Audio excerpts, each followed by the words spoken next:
A husband discovers his wife's secret affair with his best friend. But the real twist? It's his sister-in-law who finds out first and exposes everything in a viral TikTok. This isn't just a story about betrayal. It's about public revenge, family fallout, and how one video shattered lives. Stay with us and don't forget to subscribe. My name is Tyler, 33 years old. I live in Virginia. Large 2-story house, quiet area, manicured lawn, Jeep at the gate. From the outside, my life could look like an advertisement for the American dream. But the problem is that even a perfect picture can be fake. And under the gloss, rot often hides. I wasn't born with a silver spoon in my mouth. My parents are simple people. My father worked at a construction site, and my mother worked in the school cafeteria. There was no money, but there was something more important. Respect for work, for family, for oneself. I've been taught since childhood that real men don't whine, don't leave, don't betray. I took it as an axiom. I was quiet at school. I wasn't boring, I just didn't need any extra attention. But I had my best friend, Chris. My exact opposite. Loud, charismatic, groovy. We complemented each other. He took me out to parties and I helped him copy algebra. They were close friends, almost like brothers. At the time, I could not have imagined that he would ever be the cause of the most heinous betrayal in my life. I met my wife Jessica in college. She wasn't just beautiful. She knew she was beautiful. She knew how to act as if the whole world had to stop until she entered the room. And no matter what others said, I fell for it. I fell in love. Up to my ears. It all started like in a movie. She studied marketing and I studied information technology. We met at some boring student event and she immediately said, "You look like a guy who knows what he wants." It's rare.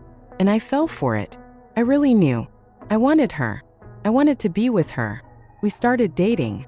For the first time, I felt that someone like me, not the brightest, not the most charismatic, got the girl of my dreams. And Jessica also knew how to be gentle. With the right words, with gentle touches. She said she felt safe with me, that it was always fun with others but only with me, for real. After graduating from college, I quickly found a job. He started as a junior developer at a local IT company, but soon rose to become a leading specialist. Jessica initially tried to work at an agency, but she quickly got bored. She said she wanted to find herself. And then she got Instagram. At first, it's just a photo of our lives. Breakfasts, cozy evenings, walks with the dog. Then the first 1,000 subscribers, then 5, 10, 40. People subscribed to her because she was able to talk beautifully about the life of a loving wife. Cooking, makeup, happy family. And I became a part of this showcase. When our son Noah was born, she devoted almost all the content to him. Mom's weekdays, life hacks for young moms, perfect family breakfasts. All photos are with a smile. All videos are with love. Everything is beautiful. And I was behind the scenes. The one who holds the lens, the one who mounts, the one who works to have money for this illusion. She wasn't working. I was the only source of income. But I didn't complain. I thought that's exactly what a family is. One pulls on itself, the other creates comfort. And everything would be fine. If it wasn't for Chris, we were still friends.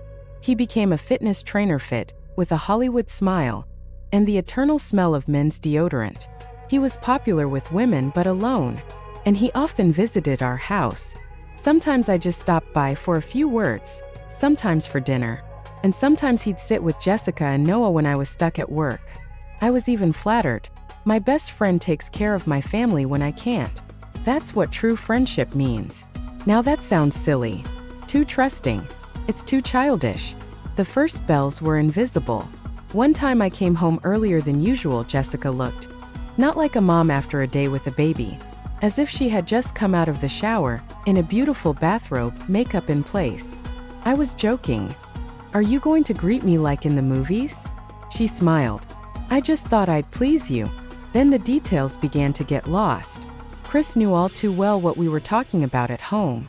Jessica accidentally called him more often than necessary. And one day I saw how she liked him on a photo where he was almost naked. She explained, "It's just support. That's his job." I was silent, because I was too tired, too trapped. And also because he believed. I wanted to believe. But faith is a fragile thing. And when you're still holding it with both hands, someone is already releasing your fingers in the dark. And you don't even notice how she's falling. Cheating is not just a moment. It's a rot that spreads unnoticed. It penetrates into everyday life, into habits, into the silence at dinner. In my case, it all started much earlier than I wanted to admit. Since Chris started visiting us more often, even when I wasn't at home. The way Jessica laughed at his jokes more than she should have. Since I started feeling like an outsider in my own life. But I didn't ask any questions. Because he was afraid of the answers. Because I'm used to holding on to my family like an anchor, even if it's dragging me down. Because he believed that marriage was a struggle, and if you endure, you win in the end. But no one said that sometimes you fight alone. I would have continued to live in this illusion if it hadn't been for her. Melissa, Jessica's younger sister. A 16-year-old girl, always with a phone in her hands, always on TikTok. I thought it was shallow, wasting time on nonsense. But as it turned out, she was the one who noticed what I didn't see, or didn't want to see. When she sent me that video, I didn't have a tantrum. There were no broken dishes, only the internal collapse. It's like someone turned off the lights in the house where you've lived all your life. The footage was undeniable. They were there. My wife and my best friend. Together. And it wasn't about sex. It was their faces. It was how easily and familiarly they were next to each other. How alien it was to me. The world was no longer mine. Everything that seemed solid, home, marriage, trust, became shaky like sand underfoot. I didn't know what to do. I didn't know who to talk to. I didn't even know who I was anymore. The man who lost everything? A father who can't look his son in the eye? Just a body that goes to work, eats food, and falls asleep with a piece of glass in its chest? I fell into a stupor. Day followed day. Jessica pretended that everything was fine. Not because she didn't know what I'd seen, but because she wasn't afraid. She was sure that I would swallow that too. How he swallowed insults, coldness, indifference. That I'm too weak to leave. And maybe she would have been right. But Melissa didn't let me drown. She started coming every day. Sometimes I just sat in the kitchen. Sometimes she brought food. Sometimes she talked about school, trends, and life. And sometimes she just didn't say anything. There was more support in her silence than in 100 words. She looked at me and I could see that she cared. That someone in this house could still see me. I didn't ask for help. He didn't complain. He didn't show me how much it hurt. But she felt everything. And I made the decision myself. A week after I saw the video, a post appeared on TikTok. No names. Only text, interior photos, and caption. When your older sister sleeps with his best friend, and he thinks he can get away with it. The video garnered 1 million views overnight. People in the comments recognized the style, found her profile, and started digging. The internet can cut deeper than a knife. He bites into a person's private life, takes a person apart, and turns everything out. That's exactly what happened to Jessica. 2 days later, she began to be recognized on the street. 3 days later, hundreds of people blocked her on social media. A week later, my mom called me and asked, "Is that true?" That's when I realized everything was out of control. And at the same time, everything finally fell into place. Jessica's parents didn't believe her. Chris's friends defended themselves. But the truth lived its own life. She didn't need protection. She just was. Like a knife stuck in a table. Visible, tangible, inevitable. I was still silent. He did not give interviews. I didn't write any posts. I just continued to live, now among the rubble, but with the realization that I was not alone. Melissa didn't just expose the betrayal. She pulled me out of the grave I had buried myself in. At the age of 16, she did something that no adult has ever done. She sided with justice. Not for the likes. Not for revenge. But because I knew the truth had to be heard. Even if it's unpleasant. Even if it breaks. And at that moment, for the first time in a long time, I felt like I had a family. Not in the face of his wife. And in the person of someone whom I used to consider just a child. Virality is a terrible force. Especially when your personal life becomes a virus. Melissa's video didn't just become popular. It blew up my world like a time bomb. It was no longer a family drama within 4 walls. It was a public execution. In front of thousands, then millions. And none of us were ready for that. At first, Jessica tried to deny it. She deleted comments, blocked subscribers, and posted ordinary stories as if nothing had happened. But TikTok lives by its own laws. The audience is a predator with a nose for lies. When anonymous users started finding her old photos with Kris, comparing interior details and building timelines, it became clear that there was no turning back. On the third day after the publication, people I didn't even know started writing to me. Someone was expressing sympathy. Someone offered to expose her on YouTube. Someone just said that I would have behaved differently. It was a new level of pain when your tragedy becomes a show. But that wasn't the worst part. It was worse to watch my son's life crumble. My 8-year-old boy began to notice that his mother was crying behind the closed door. That his beloved Uncle Kris no longer comes. That grandma calling on FaceTime starts talking in a whisper. He didn't know the words betrayal, or divorce. But the children feel it. They always know when adults are lying. And I didn't want to lie anymore. The decision to file for divorce was not an outburst of emotion. It was surgery.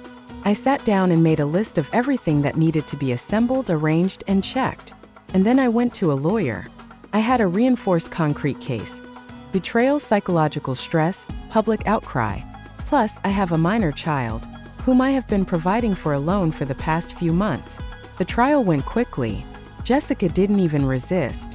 Not because I accepted the guilt, but because I broke down. The internet killed her. She was suspended from her job because the HR team did not want to be associated with the viral wife of a cheater. The friends who had previously liked the photo with Kris had disappeared. When the parents found out that this was true, they reduced communication to polite messages.